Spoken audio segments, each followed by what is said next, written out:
So I have a bidet. Am I allowed to talk about that? Can we?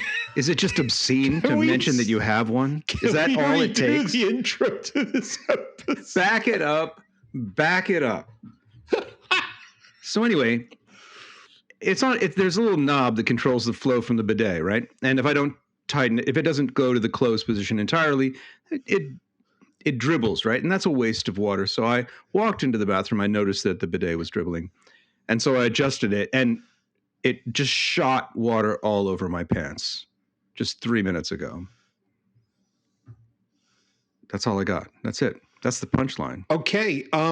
So the bidet shot water at you because you're trying to fix it? It does. So the reason that it's effective is it aims up. And I don't want to go further into that than... Well, yeah, I know. I understand that. It cleans your crack. It does. To put it very nicely. In refined terms. It is a life improvement, I must say. And I don't want to go into it, but if you literally or figuratively, yes. Yeah, exactly. But if you turn the knob that controls the flow of water and you're not sitting on it, it will just fire water across the room at kind of an alarming rate. So, and if you're standing there, it will just get all over your pants. Well, it's okay. It's only just water. Word of warning to anyone. Yeah, FYI, for those of you who own bidets, prenez garde, as we like to say here in the bidet maintenance facility. Did I lose my man card by saying I have a bidet? I feel like no, it came with the apartment, right? I remember that. No, I installed it. You installed it? I did. I bought one and I installed it. I bought the cheapest one. Oh, yeah. No, you lost your man card. I was going to try to bail you out of this one by saying it came with the apartment. Yeah. Oh, it was there. It was there. I didn't do anything, man. Your Honor. Swear to God. Listen, I got off my Harley, came upstairs, I had a beef stick. Crushed the beer can against my forehead. What do you think I saw in my bathroom? My bidet shot water all over my pants, on my chaps. So I broke it. Threw it out the window. Okay, enough jollity. Let's turn to more serious matters. We watched 2 movies. And it was, again, 2 winners, I thought. I mean, the last was Wim Wenders' Perfect Days. And Wings of Desire, Paris, I didn't make it far into, but Anselm also, which is pretty amazing. Yeah, really amazing. And this time we have watched 2 Martin Scorsese movies, Kundun and Hugo. Yeah, and very similar films in some weird way. Yes. I think, very related.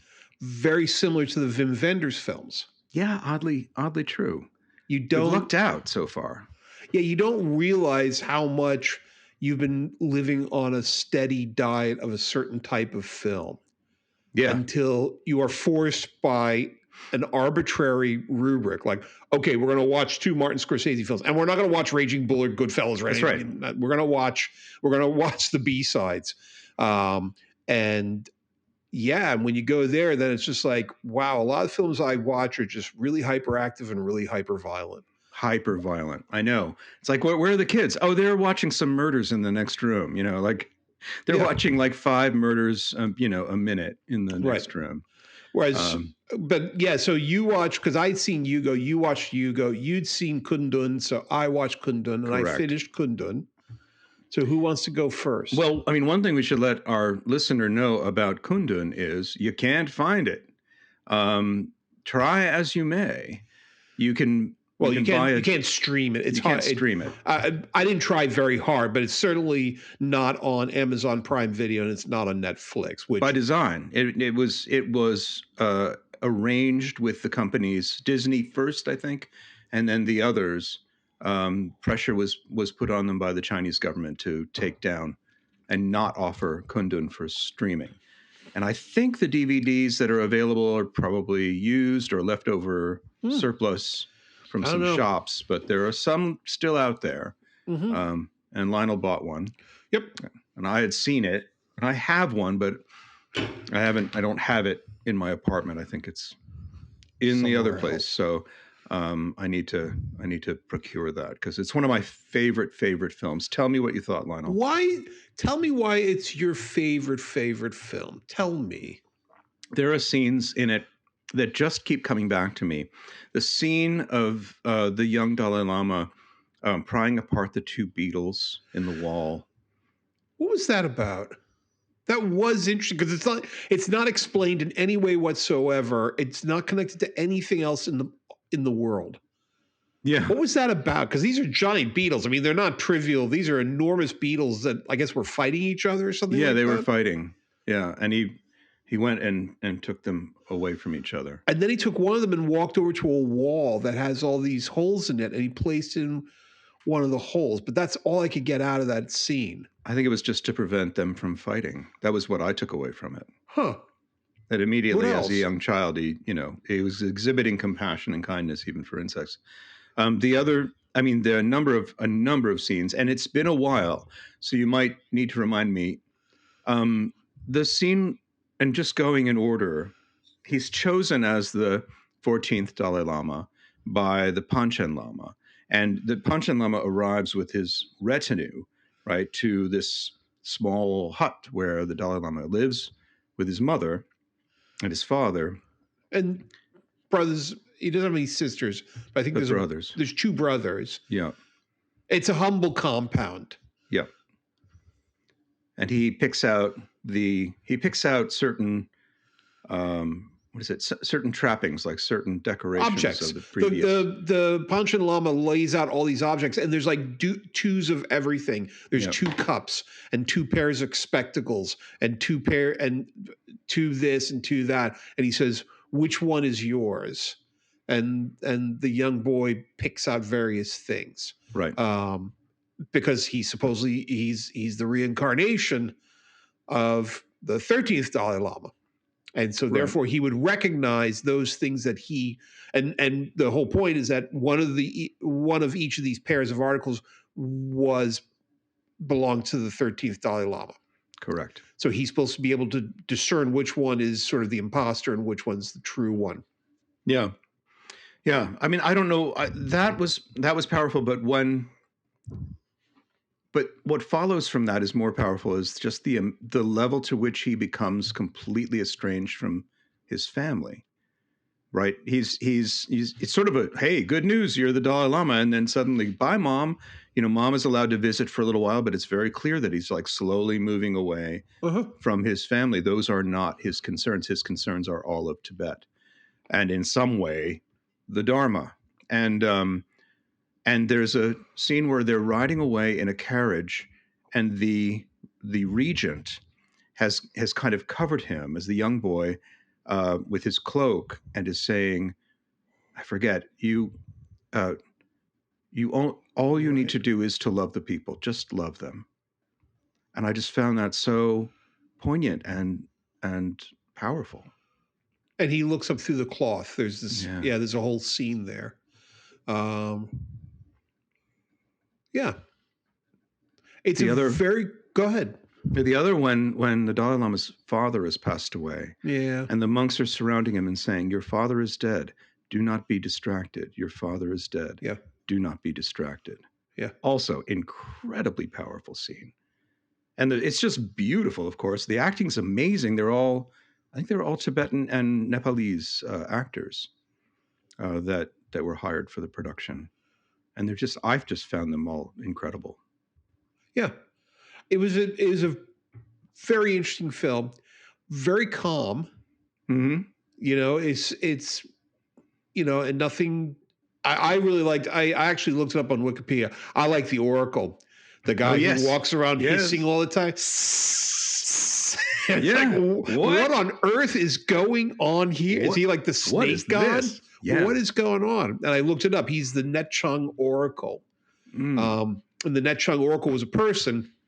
And they put on the reason why all those people are holding him while he wanders around. So for people who are like going, what the hell are these two idiots talking about? Well, there are scenes in which some divination is called for in the palace. Right. There's a sky. Yeah. and he's got this weird headdress on, he's got this weird clothing on, and there's all these people holding him. And I thought, are they holding him back? No. When you read the Wikipedia article, the headdress weighs 30 to 50 pounds, and the clothing weighs 80 pounds. And they're literally holding him up so he doesn't topple over and suffocate. I thought it was that he was on like some crazy medication or something. That I think it may be a little bit of that too. Yeah. But according to the article, the reason why the people were holding him up was that he's really loaded up. Yeah. Those are wild scenes. Plus, I don't know if did you find out if that oracle is from the tradition that precedes Buddhism, the Bun tradition that was alive in Tibet before Padmasambhava? There's something about how there is a group of people who migrated into Tibet, the Tanjut, and they sort of, I'm mangling this horribly. Just go to Wikipedia and check it out. Right. It's really interesting. It's all about the deities and how different people brought different deities and they merged them. This whole thing, it seems it goes on with Buddhism where it's like, it's very improvisational. It's like, okay, look, which, honestly, in all fairness, Catholicism is a lot that Same way deal. too. As a friend of mine, a devout Catholic friend of mine once said, it's just heathens. We just take their gods. It's like, yeah, you worship this woman. She's the Madonna. We'll just. I was told last night that the origin of the word Catholic means inclusive, I think. Or that's what the diverse. word means today in its generic sense. A Catholic thing means something that covers a lot of people, that is inclusive or very diverse. But yeah, I mean, the Catholic Church, I mean, there's a lot of, true of many religions and true of many societies like Roman Empire. They're like, hey, you worship Mithras? Great. Keep awesome. to the right, pay the taxes, okay? No public urination, okay? That's like really out. We don't like public urination. We're done with that. We don't used really to care. allow it, but things got out of control. It's just a mess. Just honestly. Use the bidet. And so, don't stand in front of it if you're tweaking that little valve. That's right. We heard that on the radio, so we're going to tell you too. But we've digressed enormously, but it just seems like, the part of the story, one of the things that we've hit again and again, talking about Buddhism and talking about this stuff, is the malleability of religions and how they incorporate and bring things into them. Well, it's like what Tom Waits said about the Catholic Church. I think you told me that quote. No, it was like, okay, listen, you can keep the pole dance and the grass skirt and all that's fine, but you're working for Bud now. It's true. Catholicism, Budweiser. Yeah. It's just there's a lot. Buddhism is the same. Absolutely. Yeah. The interesting thing is that in the Catholic Church, speaking as somebody who's barely a Catholic, but there's an enormous respect for Mary, the mother of Jesus. Yeah. The Madonna. Yeah. Enormous respect for her. And to a certain degree, a lot of people say she's the main actor. That's for many Catholics. Absolutely. People, they have a much more personal connection with her. That's nowhere in the Bible. I mean, yeah, she's great. Yeah. But she may have been a well goddess, right? She may have been a water goddess. I don't want to piss off people, but I'm just saying it's just really interesting that you have this thing, in every religion, you have these accommodations that are made. And the Catholic Church was incredibly successful at accommodating different things and incorporating different people into it. And so that's, I find fascinating with Buddhism, is this whole thing too, that it traveled so many different lands and really traveled to people, Christianity comes to Ireland. I mean, that must have been, I wish I was there when that one happened. Yeah. That must have been a hoot when that went over. Okay, look, it's this guy, right? You with me? It's this guy, okay? We're going to have to chop down your favorite tree to make a church, but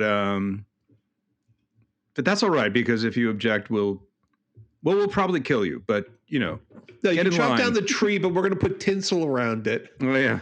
We're going to hang shit from it. We're going to do this at Yuletide. It's going to be at my house. Yeah. Anyway, we digress. Yeah, we do. All right, with the Oracle, we move on in Kundun from the Oracle, and yeah, anything that you remember specifically? You watched it very recently. It's a very serene film. I mean, it's not. It's very. I find it a very straightforward film. It's the story of the Yeah. life of the Dalai Lama, with a particular focus on like 1939, during the 50s when China was invading Tibet. Yeah. And but he doesn't dwell on it. It's not, I mean, I can understand why the Chinese might be a little bit annoyed by it, but it's not horrible. No, you're right. It isn't. I think they are positioning themselves to establish. They have their own Panchen Lama, and when the Dalai Lama passes away, I think they're getting ready to declare their own Dalai Lama so they can control the religion. Yeah. And that might have something to do with it. Maybe that's just that isn't. I mean, I thought that, and I don't know why the Chinese government would care, but it did portray Mao in a particularly bad light. Not that Mao has been portrayed in a positive light, But he wasn't. maybe even in China for years. He wasn't a horrible person. No, and he wasn't. Actually, very, very much humanized. You could kind of see the workings of his mind in that. But the interaction between him and Kundun and the Dalai Lama, I mean, they're very friendly and then suddenly brutal. And, when he comes to him at the end, just as he's about to drive off and said, "Yours are a primitive people." Religion is a poison. And religion is poison, and your people are poisoned. And it's holding your people back. We're going to fix that. We're going to fix it. Yeah, and his mother was a Buddhist, Mao Zedong's mother. Yeah, that's what he says in the movie. Yeah. But a very serene film, sort of like. Now, what did you think of Hugo? Not as serene, because there was a lot of running and slipping on marble floors, which was fun, and dogs being chased by dogs. It was also an equally beautiful film in many ways. It felt like it suffered a little bit more from green screen and special effects than, of course, Kundun. There's none, as far as I could tell. It's a much older film, I think. Kundun. It is, yeah. I mean, everything you can tell was like, I don't know if it was filmed on actual film, but it feels like that. Oh, yeah. Whereas Hugo feels a little bit animated, but it's all right. It's kind of gorgeous. And the main character is a boy living in the clock complex of the Montparnasse station in Paris. Right. I thought it was Gare du Nord, but it wasn't. It was right, of course, because Gare du Nord is smaller.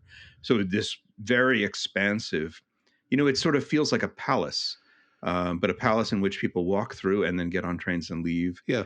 And there's very steampunk. You got that steampunk vibe. It's definitely like he's milking it for what it's worth. There's a lot of dark corners and a lot of steam and a lot of, almost like Dracula imagery, wrought iron, and lots of clocks and ticking and stuff like that. Yeah, and it's beautiful and sad, of course, because the boy's father dies. Jude Law, who plays the boy's father, dies early, or you find out that he had died early in the film. And then he's just alone, living in this clock tower, and his uncle, who took him in, also disappeared. And he's kind of getting by, stealing baguettes and stealing croissant, and then he's caught by this toy shop owner in the lobby, in the lobby of Montparnasse Station. There's a guy who repairs watches. Now, I think turn this off if you don't want spoilers, because it's a pretty big spoiler when we find out who that guy is. But it is kind of the whole point of the film. So we can't not talk about it, is what I'm trying to say. Well, we could. And who's that? That's who's playing Ben Kingsley. It's Ben Kingsley. Yeah, he's fabulous. And Sacha Baron Cohen's in it, which I just love. He plays the somewhat comical station manager or station right, but he police. Fought. And he's wounded. Right, he fought in World War I. And it's really what I really like about the movie is that. Well, I'll tell what I like about the movie when we get to that point. But you got to spoil it to talk about. You have to. It because it's not what you think it is. Because the Right. movie starts off with this boy discovering an automaton of a doll, a life-size doll or a mannequin that has clockwork inside of it, and it can sign its own name. And you're like, oh, this is crazy. It's like, no, this is true. This Yeah, it was a actually real happened. thing. This was a real thing. There was a big thing back in like 1900, 1905. It was a big thing in Europe all for hundreds of years of making these very complex clockwork mannequins, mainly as like toys or novelties for rich people, Hmm. of a person who could deal a deck of, a mannequin that could deal a deck of cards or play a piece on the piano or something like that. And it's all encoded in gears and And The Secret levers. Life of Machines actually goes into, on the sewing machine episode, which I watched, goes into how it's not a gear. It's like I forget what it's called, but it's like an irregularly shaped cog. Oh, we're going to talk about, you watched The Secret Life of Machines? I watched that one. And then I kind of, it's, there's so much information. It was exhausting, but it was great. So I couldn't go on to the washing machines, which would have been next. But We're gonna go back to plus, that. I'm under the weather, so I just just my Okay, but let's just pass.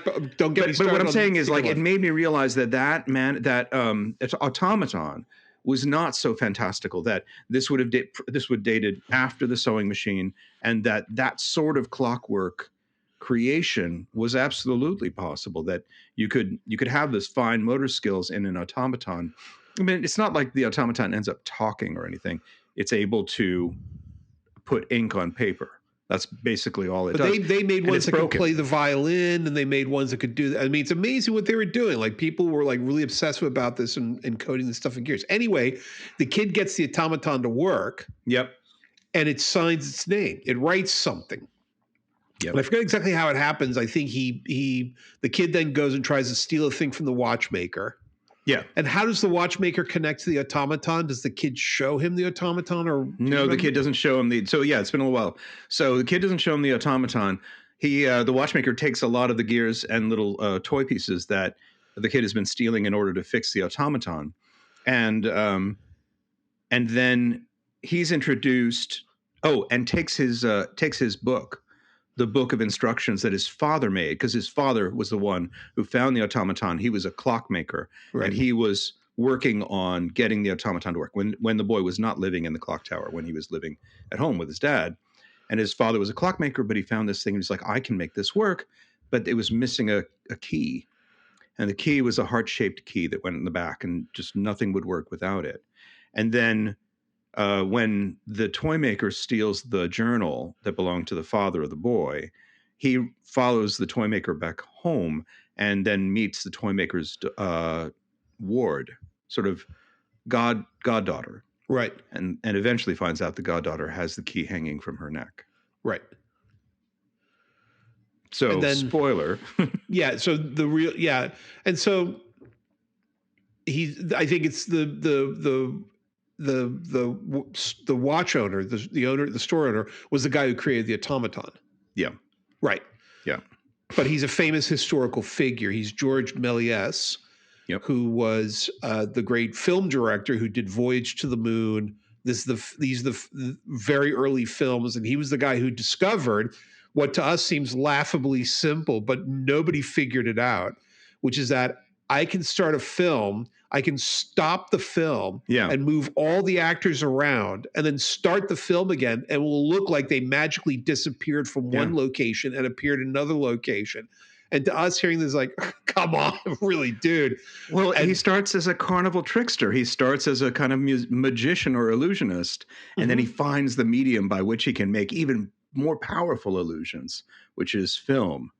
At the time when, the only thing people saw were like trains coming into the station, and it was horrifying for people. Right. I love the depiction of all of that. It's beautiful.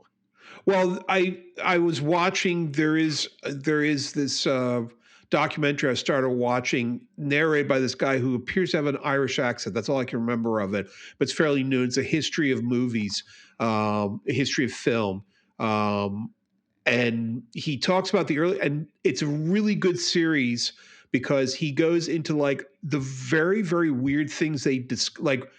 just like when they first made cars, they made them look just like carriages. And it took a long time for people to say, hey, you know what? It's not a horseless carriage. It's like a car and you can do like completely different Right. things. And it took a while for them to do that with film. And they like the idea that you're cutting between two, like the idea of the cut, Yeah.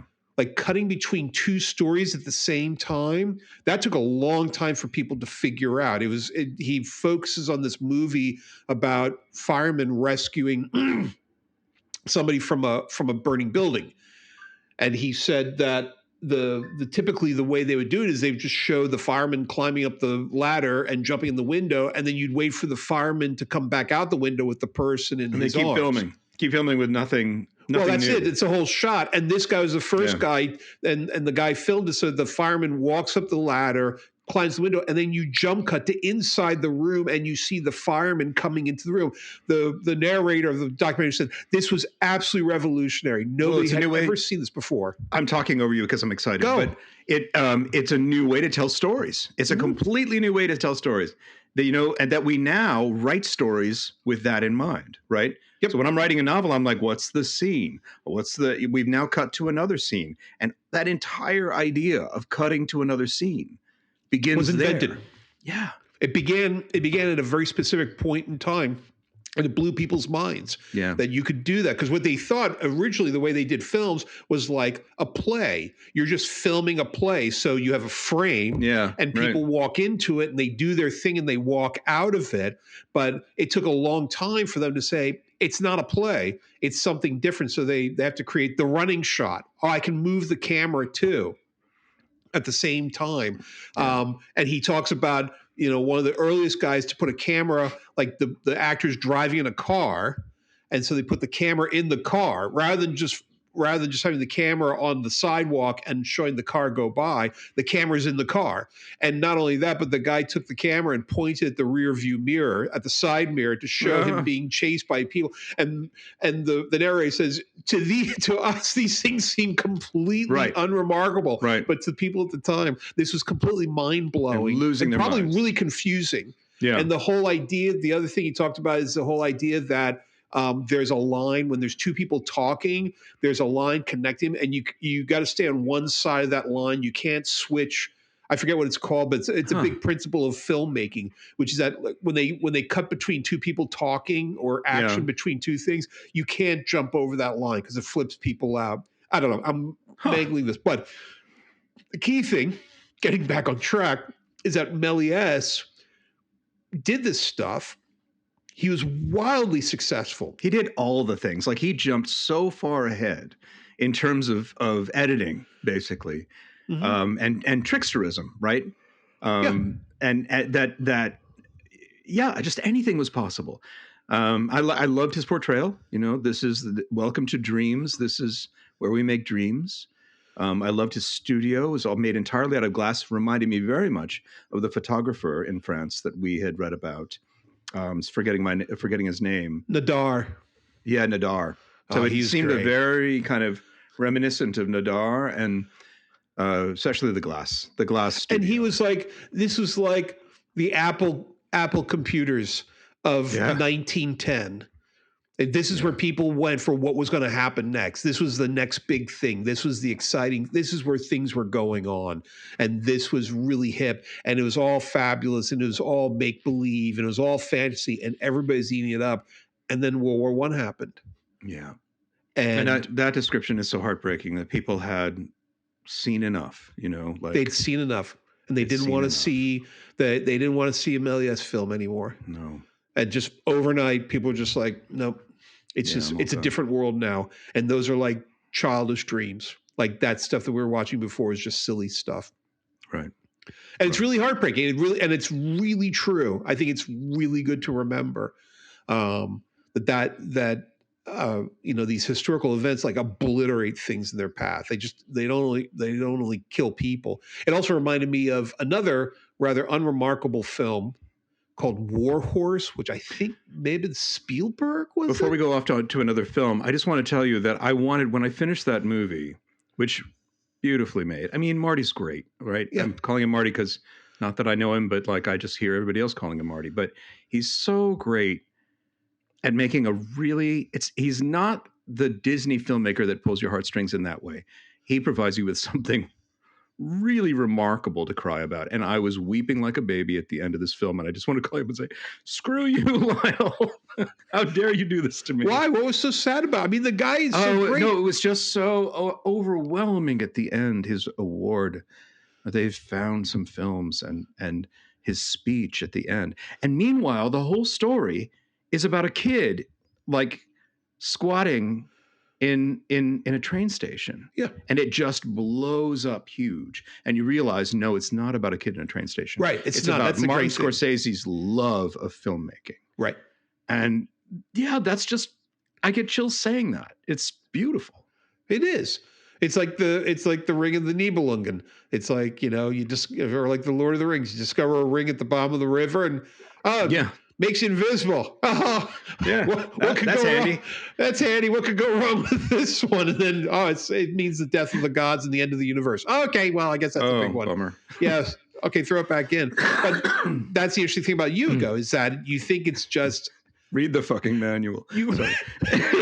RTFL. But you think it's about this. You think it's a great piece of deception on the part of Martin Scorsese because you think it's about this automaton, and you think this automaton, you're going to put the heart-shaped key into it, and it's going to write out the equation for the atomic bomb or something. Who knows? It's going to be something really amazing, and then it doesn't. No, the automaton is really not important. No, like the trickery, the automaton and the machinery and the gear work, that's not important. What's really important is the person who created it and how they created so many different things. Yeah. And how all that was forgotten. And his heartbreak, his absolute total descent into depression.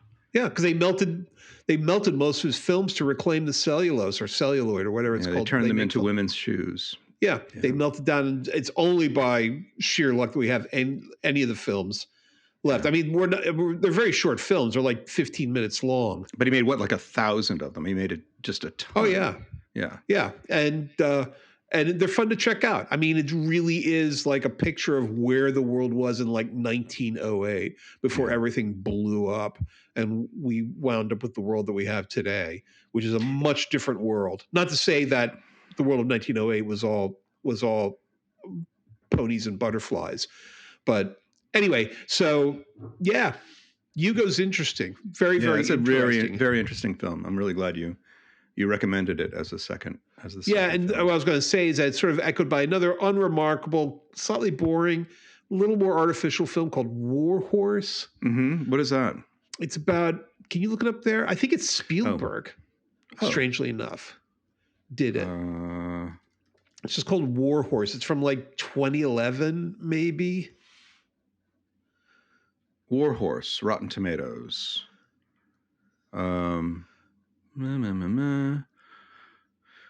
Jeremy Irvine, Albert, and his beloved horse Joey live on a farm in the British countryside at the outbreak of World War I. No, that's the old one. What year is that one? It looks. It's not England. It's Steven Spielberg is the director. Yeah. Oh, but it's not England. It doesn't say the year that it came out here. I don't know why, but Spielberg. It looks like it came out in 2000. It's Spielberg. Like it's interesting because War Horse is about this horse on the eve of World War I. And the horse is, before World War I breaks out, the horse is discovered and is sort of adopted by this old man and his young goddaughter, who falls in love with the horse and says, "Can I keep it? Can I keep it?" Of course you can. And then there's this great scene where the horse breaks out of the paddock and runs away, and the daughter runs after it, or the child runs after it. And as the horse goes over a hill, it just opens up into this huge landscape of artillery and thousands of soldiers, and you're somewhere near the front in like Belgium or something like that. Wow. And they immediately grab the horse because in World War I, most artillery is towed to the field with horses. They didn't have tanks or trucks, and they just take the horse. And later on in the film, somebody comes back and finds the man and said, and they said, what happened to your daughter? And he says, war destroys many things. That's all he Oh, says. And I think it's a oh. great line. War destroys many things. Sort of like, and that's why it echoed back to me to the Méliès and the Hugo film, which is that war just sort of obliterates things, like And things that were Kundun. going on. I What? mean, and Kundun. I mean, you're presented in Kundun with this maybe idealized but very beautiful picture of Tibet prior to the Chinese invasion, Hmm. and you think about everything that's been lost there is pretty heartbreaking. Yeah. Um, yeah, there's yeah, it's a lot of very touching scenes. The escape from Tibet was particularly powerful. Um, Yeah, it yeah, was, and it's kind of hard to talk about because it's so low key. It really is yeah, not an incendiary film. That's why I found it so strange that the Chinese took such I know. umbrage at it. Because, you know, I find I it mean, strange that the Chinese can manage to ban films in the United States. well, I don't think they're Yeah. banning. I think they're just putting a lot of they're just putting a lot of saying if you do Right. that, Yeah. Well, you you can't can't show distribute in anything, China. and you Yeah. can't show anything in China. Forget You it. You're keep not going showing to. this film, And you it's can't like it's so distribute much. so strange. Why would they care that much? I mean, it's not that it doesn't show them like boiling infants alive. I mean, there's far worse depictions of societies. Anyway, whatever. Who knows? Yeah. Who knows? Who cares? Who But cares? well, it's just you're not going to change anybody's mind about this stuff. So I will. I'm going to go to China and change their mind. just knock on the door. Yeah. Um, Hey. but it was a lot like the Wim Wenders stuff, which is that it's very serene. It's Yeah. not. It's very much. It's. There's nothing clever about it. Well, there's something clever about Hugo. Hugo was clever. Hugo Yes. had a clever plot, but there was a trick up the sleeve because Méliès was an illusionist. So to a certain degree, the movie perfectly reflected him, which is that it's not about the automaton. That's a complete piece of Well, except that misdirection. Méliès missed it and loved getting it back. But aside Right. from that, no. But it's Yeah. not the centerpiece. It's just a ladder, like Wittgenstein says. It's a ladder. Once we've climbed up it, we throw it away. It's such a misdirection too, because you're expecting the automaton to start speaking, and it's the boy's father, it's the ghost of the. None of Right. that happens. None of that. None of that happens. Yeah. It's really great. And same thing with the Wim Wenders films. There's no. They're very human. They're very human focused. There's you don't realize how much of the movies that you eat are based upon weapons and cars and machinery and computers and cell phones and Violence, violence, theft, crime, violence, justice. and machines and stuff like that. And then you watch these films where it's like, okay, it's really quite. It's like listening to a string quartet after listening to heavy metal music for 20 years. It's like you hear a string quartet. So anyway, I liked it a lot. Yeah, what are we these going to are watch two. next? These are two excellent films. We should pick another director, I think, and pick two films from another director. But Oh, you know it what we should do? The guy me. just died. Who Who's was the that? guy? The Japanese actor who appeared in a lot of Kurosawa films. Toshiro Mifune? I don't think because Mifune's. Hang on, let's see. Obituary, Japanese. This is how I live my life. Japanese actor. Let me see. We will remember it for you Tatsuya wholesale. Nakadai, or I'm probably mangling his stuff. He acted in Ran or Ron, which I saw a million years ago, and I don't really remember anything about it whatsoever. But I thought maybe either we do two Kurosawas or maybe two Uzos. Have you ever watched Uzo films? I haven't, no. He made a film that Bob Lloyd turned me on to that a lot of people talk a lot about film, consider the greatest movie ever made. Great. Not Citizen Kane, but Tokyo Story. Tokyo Story. And Tokyo Story. Oh, that, you know what? Wim Wenders actually made a film based on Tokyo Story. And Uzo was the guy who perfected what's known as the tatami shot. He has the camera mounted like 3 feet above the floor, because that's where you'd be if you're sitting on the floor on a tatami mat, and you'd be looking up, and so we could do that, or we could just do Kurosawa, which is right. There's so many Kurosawa. No, films. I like this other one. I'm so sorry. It's not COVID. How do you know? I well, I tested negative, but also I found out today in a Zoom rehearsal for a show I'm doing in Rosendale, New York, in the round with some other great songwriters. By the way, this will probably not come out before then, but Michelle Gedney is one of them. Brad Cole is another one, and Mark Dan, the bass player, is going to be backing us up. Uh, but they mentioned that at NERFA, which is New England Folk Music Conference or Association, Right. um, there was many of the people who were there came down with a virus, like a rhinovirus, not COVID. So, I mean, the odds are that's what I have. Okay. Yeah. Okay. Well, I'm glad we cleared that up. Yeah, and yeah, I mean, I can talk a little bit about the conference if you'd like. No, Yeah. Let's. I would. All right, so let me tell you about it. No, but let's finish up Uzo. Hold on a second. Before Yes. we get on to NERFA, let's finish up Uzo. Let's take a look at Uzo's films. All right, well, we don't have to do the planning during the pod. Well, Yes, all right, we it's do. very We can do efficient, it though. It's here. very efficient. to Not do that. Uzi. No, that's Uzo? Uzo. How do you even spell it? I think it's UZO. Okay. Use Tokyo Story. Tokyo Story. Ozu. Sorry. Uzo is a Greek drink. Dyslexics, untie. Yasuhiro Ozu, and starring, it's from 1953. Yep. And a lot of people consider this the greatest movie ever made. I don't know. I'm not Interesting. entirely sure why, but Bob Loy turned me on to it and said it's fabulous. So the whole The masterpiece, it says, yeah. Yeah, and so if we talk about Ozu, let's see what Ozu has made. Yasujiro Ozu. Where's his filmography? It's hard to find it in Rotten Tomatoes, which I'm kind of stuck in right now. He Here we made a lot of films. Tokyo Twilight, Early Spring, An Autumn Afternoon, The End of Summer, Late Autumn, Floating Weeds, Equinox Flower, Tokyo Twilight, The Moon Has Risen. Okay, so we'll do Tokyo Story. Pick another one, yeah. That's famous. And I don't know. We'll just figure out something. We should probably both watch it again. Maybe Tokyo Story and Tokyo Twilight, or Tokyo Story and Early Spring. I don't know. They're from very close, and they both have 100 tomatoes. They both of them?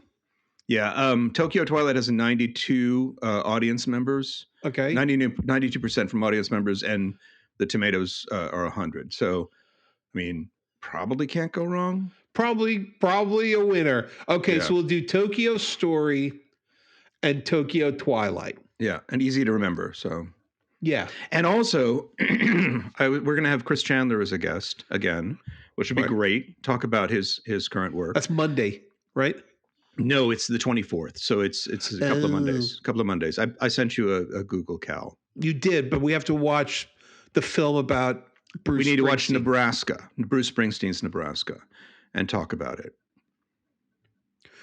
Do we have to know the discography of the boss? Don't you know enough? Okay. No? I don't know. Just watch Nebraska and see if you want to listen to more Boss. I mean, I've never really been into the Juice. He's the Juice? Yeah, there was the Bruce Juice on the radio. Like there was some station in New York City that played the Bruce Juice every morning. This is your morning Bruce Juice. And then they play some Springsteen and the E Street Band. And I was just like, I can't relate to this because it's all about driving. And I never want to drive because I grew up in Manhattan. I'm like, write me a song about cabs. Tell me about buses and trains. Right. Livery service. Do you have a song about that? Do you have a song about like Boston Cab? You remember that? Or liquor stores that deliver. Write me a song. Sing me a song. Oh, Muse, sing in me a perfect schmear. And what was the film with Timothy Chalamet about Dylan? What was that called? A Complete Unknown? A Complete Unknown. Yeah. Do you think that'd be a good pairing with the Bruce Springsteen film? That's a very interesting point. I thought it was quite a good film. There is no film currently that portrays Dave Van Ronk accurately. That actually was a topic of discussion at NERFA, at the New England Folk Music thing. And I think that's important. His wife was there. So um, if I don't know, there's a bigger conversation to be had. If you read Dylan's biography, I think it's called Biograph, Van Ronk was incredibly important to him, but he never makes it into this Chalamet movie. But it's a fairly credible reenactment of the early years of Dylan's career, Okay. and But I it's thought, quite good. so maybe we should watch that and do a compare and contrast. Nebraska and A Complete Unknown. What And does I'm sure Chandler Chris want to has talk already seen about? it. Why is Chandler? No, he just wants to talk about folk music. Maybe and that might be the right way to go, Yeah, because ask him. Joan Baez is actually portrayed really well in A Complete Unknown for the first time. I think it really gives her her due, and sets her up as the important figure that she was. Huh. So yeah, Okay. yeah, worth it. I think that's good. I'll tell Chris, and we can talk about those two things. Okay.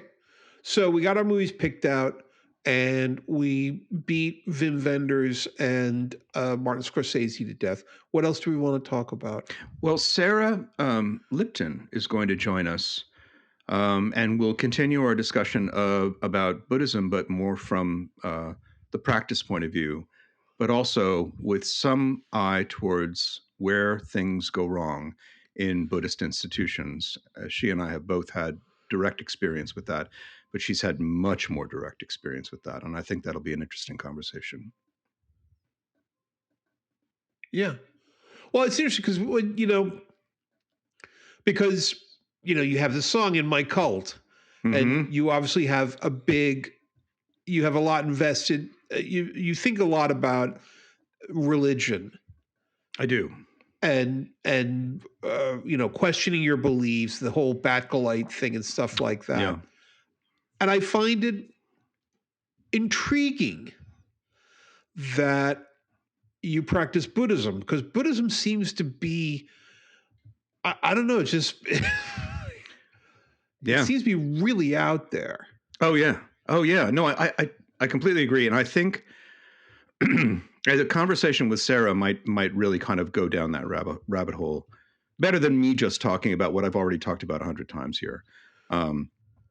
But yeah, it's a contradiction, and it is something that is, I think, any practitioner of meditation techniques and studying the Dharma has to deal with. It's the difference between the institutions that you actually kind of need in order to get some of the knowledge and the techniques. But you might, once you do, you might want to leave. I mean, that it's hard to say that any of them stay true to the principles. Well, that's been an eternal complaint. If Lopez's book is any guide, that was such an eye opener. Yeah, it's always been that way. It's like, what are you people doing there in the monastery? You're doing what? No. We're not having any of that anymore. Yeah. Another resource for this would be Catherine Bilfrey, who's also experienced a lot of this firsthand, but also has a lot of knowledge of kind of how Buddhism has gone wrong around the world. And yet, she and I both teach meditation. We both study the Dharma. So it's an interesting. Well, that's not amazing at all. There's so many people there's so many people who are devout, you name it, devout X, and they are incredibly critical of the church or the institutions associated with that. Just like Mark Twain said, I never let schooling interfere with my education. Right. There's people who truly, who are fervent believers, and they're like, yeah, the church is nutso. They're in the wrong direction. I guess I just think it's not so simple. I think there's more to explore in that. So Okay. And Sarah's also, she's writing a book and she's a lot to talk about in terms of her own projects. So, well, let's do it then. Is that it? That's as far as I got in terms of planning. Okay. Well, I think that was pretty meaty. Yeah, that was it was absolutely a meaty discussion. And if I do say so myself, my one thing I would say one of the highlights of the conference was the Oh, Nerfa. Janician. Sorry. Yes. Yes. Okay. Let's talk about Yeah, Nerfa. I apologize. Yes. just You're going to. quickly. Oh, So go. it's a lot of songwriters that want to get gigs and they want to get in front of promoters and things like that. And so there are big showcases in which all the promoters go and they watch and see what the talent is. But there's also these hotel room showcases. So pretty much from like I forget they would start at 10:30 and they would go to like 2 in the morning. And every hotel room is filled with a different kind of music all night long. You can't see it all; it's impossible. And I played 4 of them, 4 different showcases. Had a great time. But there's also a keynote address, and the keynote address there were 2 of them. One of them was by Janician. Janician basically got up and said, "All right, you fuckers, it's your responsibility to write meaningful songs about change in hard times." Mm-hmm. And it was a fantastic speech. And if I can find it, I think they may try and put it up on Facebook or something. I'll send it to Julia Tenney and ask her to include the link to it because it was quite powerful. And it's great to hear it from such a great and historic songwriter that we have an obligation to write about more than our cat, our boyfriend, our girlfriend, the breakup, Mm-hmm. um, the front porch. It is actually historically important that we document the times. And it's rare that you hear that at a conference that is generally about kind of quiet, feel good music for certain types of people. Yeah. And I was also heartened to see that it was getting a lot more diverse at NERFA. The folk music scene is getting a lot more diverse and also a lot more diverse in terms of the kinds of folk music included. Very embracing of the LGBTQ plus community. It's improving. When I first got involved in folk music, the main thing that I thought was lacking was diversity. It was just one type of people listening who Yep. wanted to hear one type of music from basically kind of one type of people. Right. And, I was hoping, because I love it when songs are stripped down to their basic essence, which is sort of what I think of when I think of folk music. Well, And what that should is be, folk music? I know that's an unanswerable question. I think there's something implied in folk music is like something you could play, something anyone could play. I think Pete Seeger had it right. Right? Pete Seeger always took the focus off himself when he was playing music. He got everyone in the audience to sing along. He had a banjo. He was like, and he would sing, as Arlo Guthrie would say, he would sing the lyric before the lyric, and then he would sing the lyric. he would tell you the lyric before he was going to sing the lyric. Then he would sing the lyric, and he would get you all to sing along with him. That's But good. yeah, I mean, it's like I don't know what you call it. I don't it. It's more inclusive. It should communal. be. It should be communal and inclusive, but it got super white and middle class, and I think maybe there's a movement to kind of pull it back from that a bit. Could you have folk rap? Sure. Yeah, right? rap. When I heard, and that was actually what inspired But me. When I rap was is going not to these, sing along, but it is. I've seen But it people who've memorized raps from one end to another. from the beginning, think about Dougie Fresh and Slick Rick, and the street rap that was going on in Philadelphia back in the '80s. I mean, that was one guy doing a beatbox and one guy doing the lyric, and that's folk music. It's something you could play on the stoop. That's why I mentioned is that Yeah. it seems like rap is like kind of like folk 100%, and it wasn't really included. I don't know. It's now a little bit more included, but it could be a lot more included. I mean, think about that. Think about spitting rhymes in the NERFA hotel room. I think that would be awesome. Yeah. So, something just flew through my head when you were talking about this. Something I really wanted to talk about. Dougie Fresh. No, it was before that. It was Nerfa and Janice Ian and all that stuff. Oh, I know what it is. What? So there's this thing that's been surfacing in my YouTube algorithm, which is, I guess, the Criterion Collection takes people of some notability and says, pick out your 5 favorite films from the Criterion closet. They have like this closet filled with all these Criterion films. And they had Nick Offerman. Nick Offerman, yeah.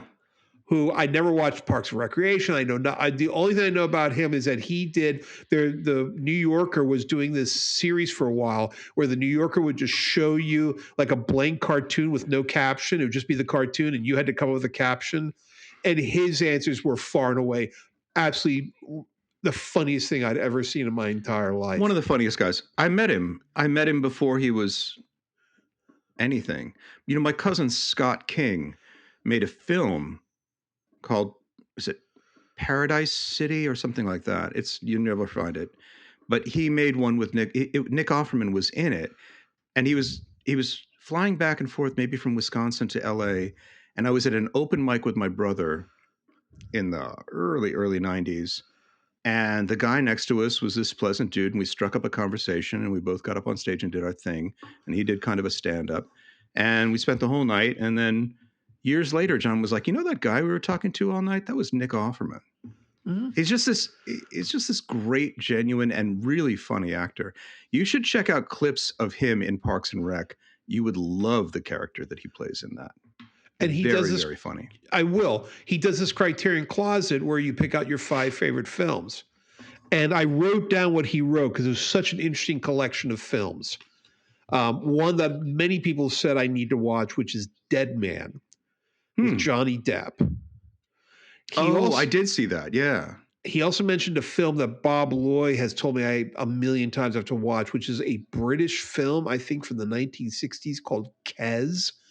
Kes, Kes, about a kid who, I don't know, but people really worship that film. But the most interesting thing he mentioned was Heart of a Dog. Oh, I've heard of this. Movie by Laurie Anderson about her dog called Lola Bell. And Nick said he couldn't say enough about this film.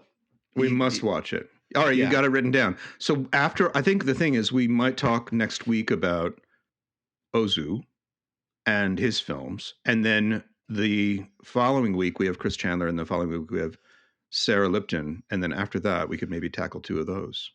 Well, the films that he gave were Dead Man, Kes, Heart of a Dog, Room with a View, which is one of those classic Merchant Ivory films with what's her name?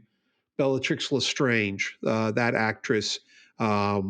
And the last one he mentioned was Rashomon, which is, of course, the very, very, very, very, very, very, very, very famous Kurosawa film. Yeah.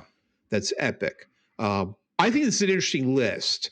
Especially Heart of a Dog. I want to see because he said I'll send you the link to this thing that he does because he says I cannot overstate how much Laurie Anderson has been an inspiration to me. He says Laurie Anderson gives you the courage to do anything. He says when you see how she does things, he says you realize there's no boundaries and there's no walls, which I find very, very interesting. So I'll send that to you. Such a great take on her. Well, I'll send you the link to where he talks about this stuff, and Excellent. Maybe we can work down this list because it might be. I've always wanted to do Kes because people keep talking about Kes as a great film, and stuff like that. Anyway, we're at 6:36. I think we've burned up enough tape. Great talking to you. Okay, I'm kidding. Well, you have to hit the head. No, I mean it's just an excruciating experience. What's the matter? I'm trying to. I'm just trying to be a jerk. I thought I'm not good at it. That's the problem. No, you're too convincing. That's the problem. You have to over emote. I'm a jerk with a bidet. That's the problem. A jerk with a bidet. That would be a film title right there. Okay, working title: Jerk with a bidet. Can I get a show of hands? Hands. We don't have anything yet. You put your hands up in the air if you like the idea. Put your hands up in the air if you don't hate the idea. All we have is the title, but we're looking for maybe $600 million. It's like Steve Martin in Japan. Anybody? Okay, look, we're going to cut for lunch right now, and we'll talk about this later. All right. Okay. Bye.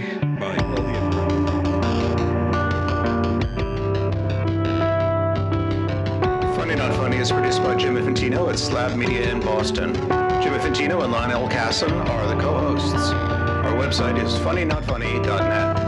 The theme music is from the song Wheel from the album Utopia Revisited by Jim.